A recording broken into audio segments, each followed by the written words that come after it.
No, Dominic's lovely. He's really easy to work with because he's just such a good director. He's not an actor-director, he's a director-director who thinks visually, knows how to speak to actors, can speak to you on a very basic level, can speak to you on a very intellectual level. Whatever you need, whatever he needs to get from you, he'll get it from you on your level of working with. He's lovely, easy to work with. You can trust Dominic. I think that's the thing, is that you don't need to fret or worry about it beforehand, because you know that Dominic, the way Dominic works is he knows the play that you're doing back to front, inside out, upside down. Any questions that you've got. It's a shame we didn't have Simon here, but even though Simon's not here, you know Dominic's got all the answers for everything. He knows what he's doing. Yes. And you totally trust him in any direction that he gives you. You know, just do it. And if it doesn't work, it'll be fine.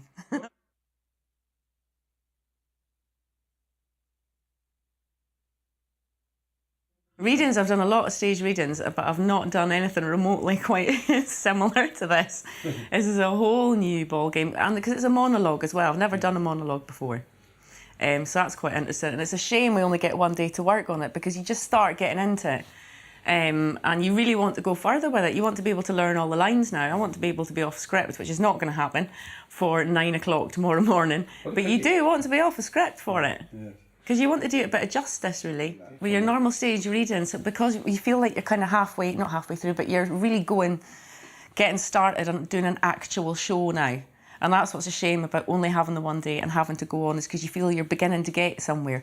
Normally with a reading, what you get is you come in at 10 o'clock in the morning, you all read the play together, you work with a writer, you sort out bits that are unclear, and then you maybe read it again, and then that evening, that's when you do your reading in front of an audience, if there is going to be a reading.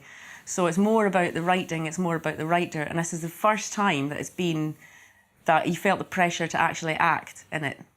So you're kind of stuck between reading it, with your script in front of you, you're stuck between reading it and acting it as well. So you kind of feel you're not really doing it justice, really.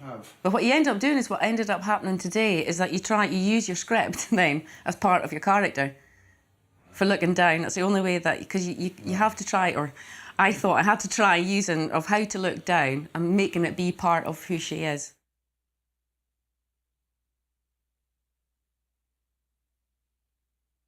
No, I haven't. I saw Pornography 2 years ago when it was on, and Dominic sent me this a few months ago. And the first time I read it, I thought I was completely the wrong person for it. Totally, I wasn't from London. And I had no connection with it that I thought I had, until Dominic said it's going on for the festival and it's going on as a reading, and would you like to do it? And I read it again and I thought it's just absolutely brilliant, because it can be played by any old female, any age, any culturally from anywhere. I'm from the Highlands of Scotland, and London's full of different people, and it's easy to do, actually. He's written it in such an easy way that anybody can do it. You don't have to be from London.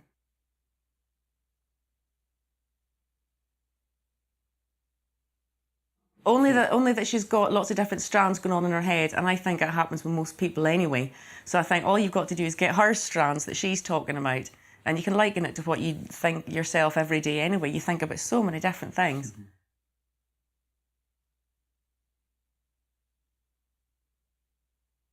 That was a very long process. I went to art college originally. I was at Gray's School of Art in Aberdeen, and I was there for a year and a half, and I did a show there, a student show, and I loved it so much that I couldn't be bothered with my artwork. Trailed my way through, halfway through second year, and decided I was totally doing the wrong thing and wanted to do something theatrical.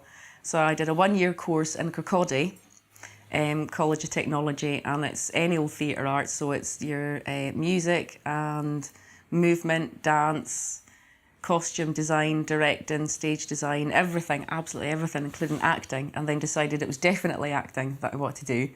Then went to RSAMT, did my 3 years there.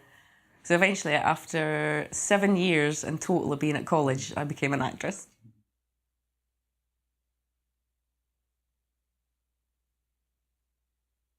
I've no idea. There's something about the place itself that's got a long history now, that when you go in that building, you're bound to bump into somebody that you know. There's always somebody kicking about. And I don't know, it's always on the move, it's always on the go, there's always something happening. What at about the Travers. work, though, the creative work? I mean, that must be quite unusual. The work is just, because it's from all over, it's all over the world. So there's always different cultures, different accents. It's not spoken in English a lot of the time. Foreign countries coming. It's fantastic. American companies, everything.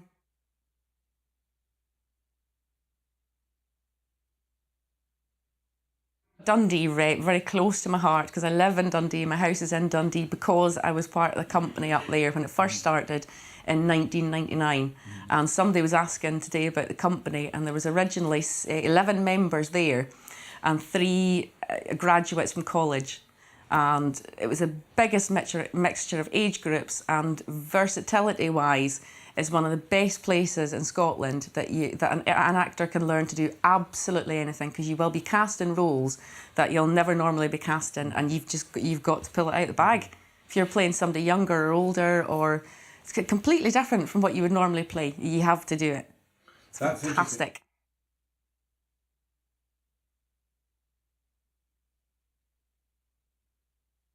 I think it's whatever is in your heart to do, because coming from the small place, Wick, that I come from, a little village, fishing village, back when I left school in '88, up until '88, it wasn't a very creative in any way, shape or form. And you weren't an outcast, but you were slightly different if you were interested in anything arty whatsoever. So I think it's in your heart to do it. If you're strong enough to do it and just go, no, actually, that's what I want to do. And I've just finished working with the Wick players. I'll be doing workshops with them, and I got them to do a Shakespeare for the first time. They did Shakespeare a few weeks ago up in Gala Week, up in Wick. And it's about being different and not being scared to be different. And it's not about being different. It's something that's seen to be different.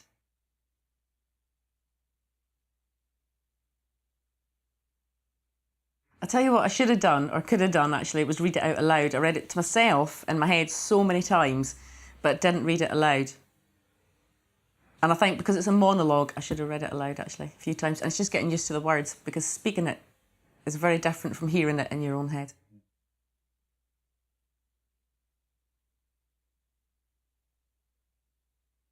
How do you explain something like that though? It's what's going to happen to you when you grow up, but not to that extremity. Ah, that's very clever. It's a bit deep. That's very clever. Thank you very much. Thank you. Perfect. That was really lovely. Oh. Did you hear all that? Oh, thank you very much.